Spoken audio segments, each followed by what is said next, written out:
Good morning, dear friends. Today, the church celebrates the solemnity of the Sacred Heart of Jesus.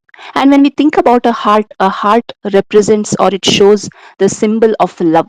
But if we look at the heart of the Lord's heart is filled with love, mercy, compassion, kindness, forgiveness, and the list goes on because He loves us so much that He gave His only Son on the cross.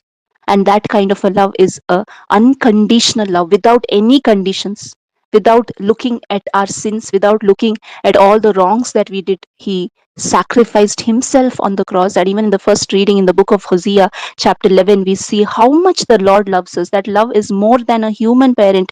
He says, I took them in my arms, but they did not know that I healed them. I bent down and I fed them, but still they did not return to me. He says, I have bound them with cords of love. Yes, my dear friends, we need to understand the love of the Lord. It is very, very difficult to comprehend the love of the Lord with our human mind. And that's why Paul also prays in the letter of Ephesians, chapter 3. He's saying that I pray that you may be able to comprehend with all the saints what is the breadth, the length, the height, and the depth of God's love. All these four dimensions are endless. And every day we need to meditate on the love of the Lord. And that love we can see on the cross.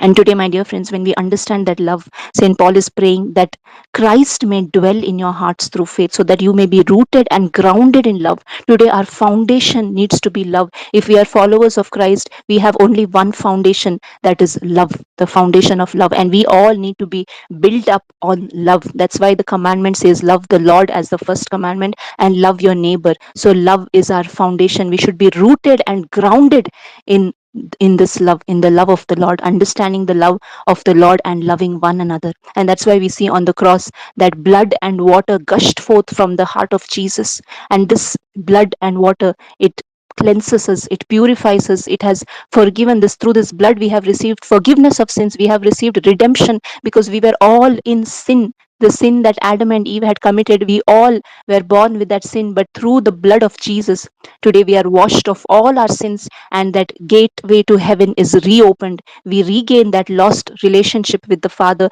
and we are made to call, we are children of the Father today because of the sacrifice that Jesus did on the cross. Today, my dear friends, let us look at our own hearts. How is the condition of our heart? Do we know the love of the Lord? If we still don't know, let us pray. Let us pray to the Holy Spirit that the Holy Spirit may pour the love of the Lord into our hearts so that we may be able to love God and love our neighbor also. Thank you. God bless you.